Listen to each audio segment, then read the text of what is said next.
नमस्कार साथियों, आज हम केमिस्ट्री का एक टॉपिक अतिव्यापन पढ़ेंगे।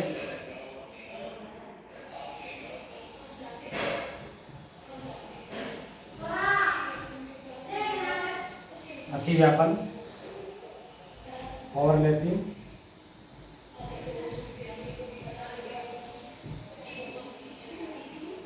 किसको कहेंगे ओवरलैपिंग? जब परमाणु संयोग कर अणु बनाते हैं तो उन परमाणु के कक्षक एक दूसरे में धंसते हैं, एक दूसरे में फंसते हैं। कक्षकों के इस प्रकार के धंसने या फंसने को हम अतिव्यापन कहते हैं। अतिव्यापन के प्रकार: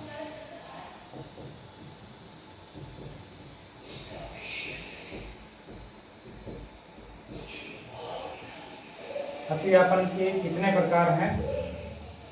मुख्य रूप से अतिव्यापन एस अतिव्यापन,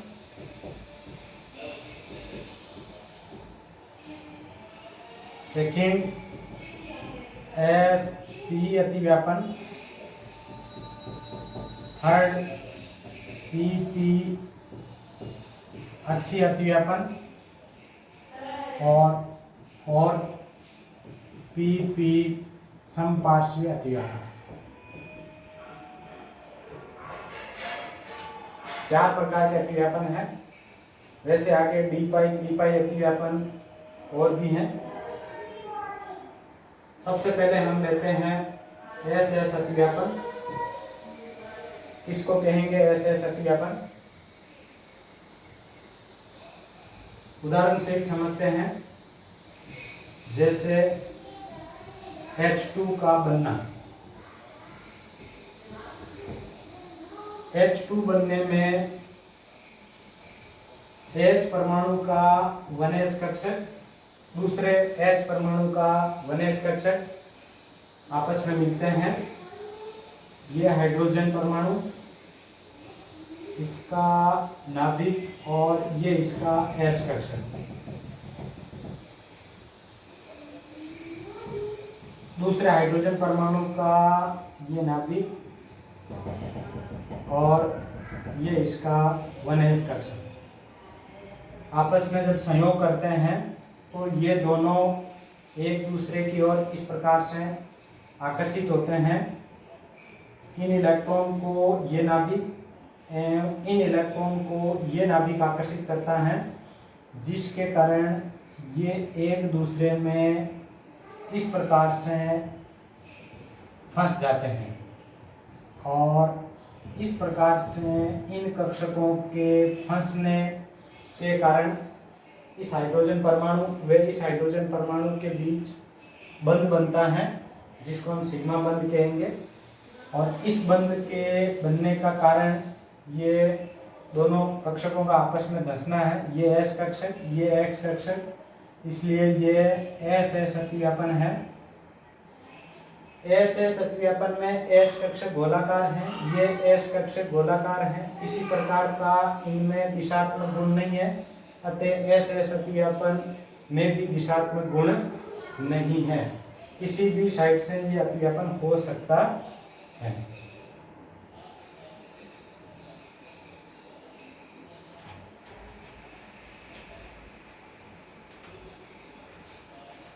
सेकंड हम पढ़ेंगे SP अतिव्यापन। SP अतिव्यापन में उदाहरण से समझते हैं। जैसे HCl का बनना। किस प्रकार से HCl बनता है? H का 1s कक्षक, Cl का PZ कक्षक, 3PZ कक्षक।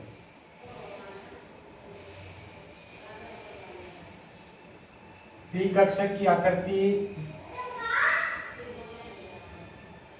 डंबलाकार है और H में 1s कक्षक की आकृति गोलाकार है।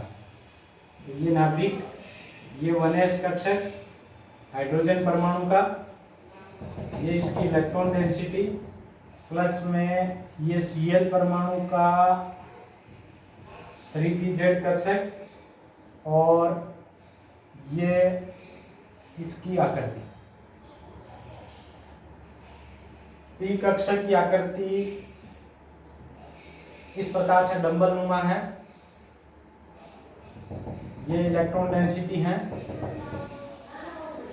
तो जब ये इसी अक्ष पे आते हैं Z अक्ष पे, तभी इनमें ओवरलैपिंग हो पाएगी और इस प्रकार से ये S कक्षक, ये P कक्षक आपस में एक दूसरे में धंसते हैं और इसको हम इस चित्र से प्रदर्शित कर सकते हैं। यहाँ पे जो ओवरलैपिंग हुई है ये S और P के मध्य हुई है, इसको हम SP अतिव्यापन कहेंगे। इसमें P दिशात्मक है लेकिन S दिशात्मक नहीं है।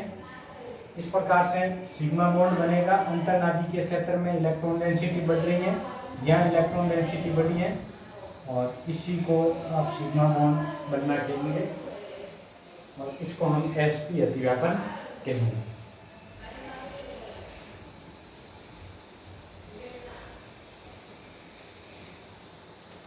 थर्ड है हमारा PP अक्षीय अतिव्यापन और PP अक्षीय अतिव्यापन में हम उदाहरण समझते हैं। जैसे F2 का बनना,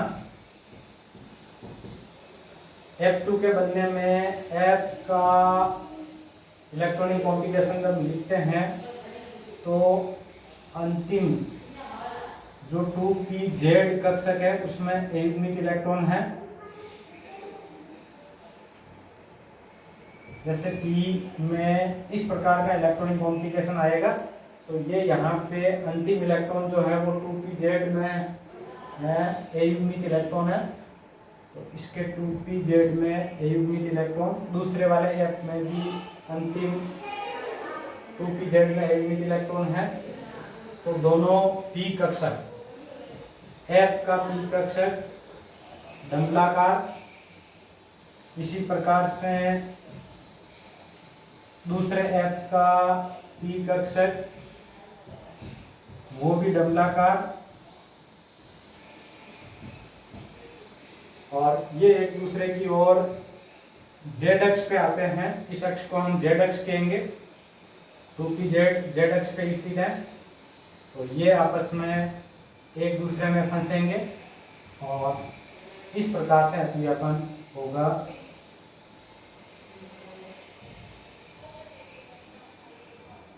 ये यहाँ पे जो अंतर्नाभिकीय अक्ष है Z अक्ष, उस पर इलेक्ट्रॉन डेंसिटी यहाँ पे बढ़ी है, इसको हम PP अक्षीय अतिव्यापन कहेंगे। और इसके कारण से भी अंतर्नाभिकीय क्षेत्र में इलेक्ट्रॉन डेंसिटी बढ़ रही है, अंतर्नाभिकीय अक्ष पे इलेक्ट्रॉन डेंसिटी बढ़ रही है, जिसके कारण से सिग्मा बॉन्ड बनेगा और ये सिग्मा बॉन्ड का बनने को प्रदर्शित कर रहा है।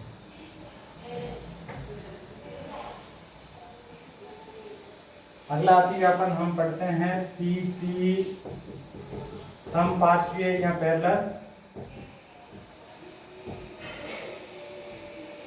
और इस PP समपार्श्वीय या पैरेलल अतिव्यापन के लिए हम उदाहरण लेते हैं। जैसे कार्बनिक यौगिक का उदाहरण लेते हैं हम, और ethene CH2 double bond CH2 ethene.